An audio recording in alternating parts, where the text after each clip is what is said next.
Generally boys film കാണാൻ പോയിട്ട് ഇമോഷണലും കരയിലാവലൊക്കെ ഭയങ്കര കുറവാണ്. പക്ഷെ വാഴ 2 നമ്മളെ കരയിപ്പിക്കും. ഇന്നലെ രാത്രിയാണ് ഞാൻ സിനിമ കാണാൻ പോയത്, അമ്മേനെയും കുട്ടിയുടെ സിനിമയ്ക്ക് പോയത്. ശരിക്കും ആ സിനിമയിൽ ബോയ്സിൻ്റെ സ്ട്രഗിൾ നല്ലോണം കാണിക്കുന്നുണ്ട്. എല്ലാവരും നമ്മൾ ഈ ചങ്ങായിമാരുടെ കൂടെ വൈബ് എടുക്കുന്നതും കറങ്ങാൻ പോകുന്നതും അതൊക്കെ എല്ലാവരും കാണുന്നുള്ളൂ.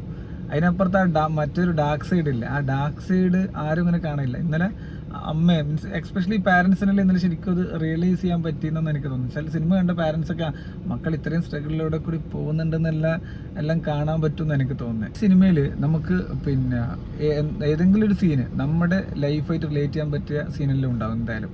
എനിക്ക് മനസ്സിലായാലും ചില സമയത്ത് എനിക്ക് തോന്നി ഇത് എൻ്റെ തന്നെയല്ലേ സിനിമ, ഞാനുണ്ടല്ലോ, ഇത് എൻ്റെ കഥയാണെന്നല്ലോ. ശരിക്കും വാഴ 2 ഇത് തന്നെയാണ് ശരിക്കും നമ്മുടെ ലൈഫാണ് കഥ പറഞ്ഞുകൊണ്ടിരിക്കുന്നത്, അല്ലാണ്ട് ഒരു വലിയൊരു മസാല ചേർത്ത സാധനങ്ങളൊന്നും എനിക്ക് തോന്നിയിട്ടാണ്. സിനിമ അതിൻ്റെ പുറത്തിറങ്ങുമ്പോഴത്തേക്കും എല്ലാ ബോയ്സിനും റിലേറ്റ് ചെയ്യാൻ പറ്റിയ എന്തെങ്കിലുമൊക്കെ ഒരു മൊമെൻറ്റ് സീനും ആ സിനിമയിൽ നിന്ന് എന്തായാലും കിട്ടിയിട്ടുണ്ടാവും. എന്തായാലും ഉറപ്പാണ്, എന്തായാലും കിട്ടിയിട്ടുണ്ടാവും. അപ്പോൾ കാണാത്തവരുണ്ടെങ്കിൽ, ഞാൻ നല്ലോണം ലേറ്റ് ആയിട്ടാണ് കണ്ടത്, കാണാത്തവരുണ്ടെങ്കിൽ എന്തായാലും ഒരു വട്ടം സിനിമ കാണണം എന്ന് തന്നെ ഞാൻ പറയും.